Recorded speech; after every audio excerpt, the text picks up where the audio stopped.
Lorsque le taux du chômage crève les plafonds de l'indécence avec ses corollaires liés à l'insécurité grandissante dans nos villes et dans notre société de manière globale,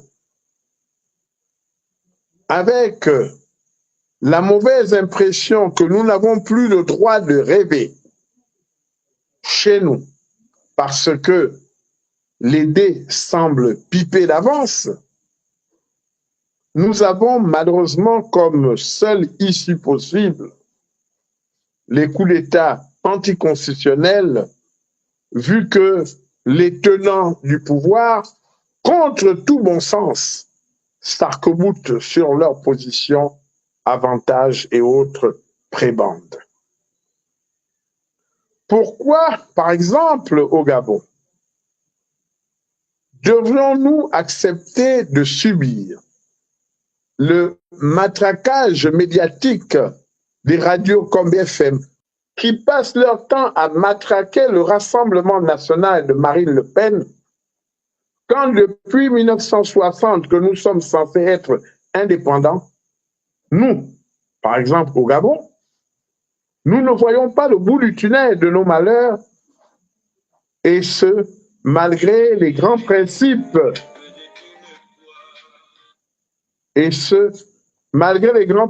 énoncés de la France, des droits de l'homme et du citoyen, de la France, de la liberté, égalité, fraternité. Mais est-ce que c'est ce qu'on mange? En français facile, pour celles et ceux qui ne voudraient pas comprendre ce que nous disons. Depuis que le Gabon est indépendant, les Gabonais souffrent. Les Gabonais ne voient pas améliorer les conditions de leur quotidien. Mais si maintenant, en France, il se joue un ballet démocratique et que les Français eux-mêmes décident de régler leurs comptes au parti dit traditionnaliste, mais qu'est-ce que nous, on a à y voir? Qui nous dit que Marine Le Pen et ses gens et ses affiliés au pouvoir, vu qu'ils revendiquent la France aux Français, et que nous, au Gabon, nous revendiquons le Gabon aux Gabonais, qu'est-ce qui nous dit aujourd'hui que nous ne connaîtrons pas une amélioration significative avec le Rassemblement national au pouvoir? C'est pour dire simplement que nous devrions ne pas rentrer dans ce débat franco-français. Les Africains, les Gabonais, qui ont la double nationalité, qui vivent en France, de par la Constitution française, seront naturellement protégés. Quel que soit le régime qui prendra le pouvoir en place, en France, que ce soit le Rassemblement national, ils ne pourront pas tout faire parce que c'est des démocraties, c'est des systèmes institués où chacun sait où est sa marge de manœuvre. Et ce que nous voulons dire, c'est que, ben, écoutez, si les Français eux-mêmes, ils ont besoin d'être dirigés par des gens comme Marine Le Pen, mais chiche, allez-y. Et qu'est-ce que nous, au Gabon, nous devons combattre cela? Pourquoi? Qui gagnons-nous?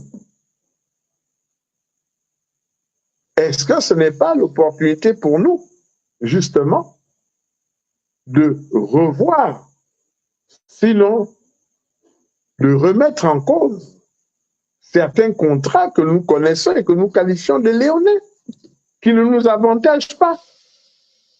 Pour dire que, est-ce que ce n'est pas une opportunité qui s'ouvre, une fenêtre qui s'ouvre à nous? La question mérite d'être approfondie, mais en écoutant les cris d'Orphée, en écoutant les dénonciations et tout sauf Marine Le Pen qui se fait aujourd'hui, ça me rappelle à un moment donné ce qui s'est passé dans notre pays, le Gabon, où nous avons connu le tout sauf les femmes.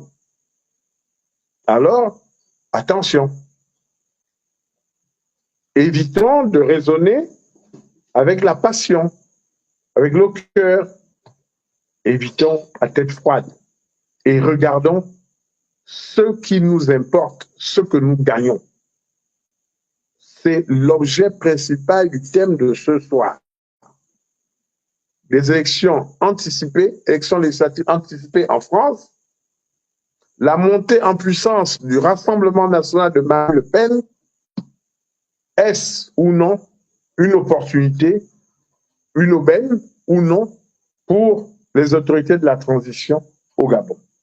À chacun d'y réfléchir. Ne nous interdisons aucune réflexion. Ne nous interdisons rien.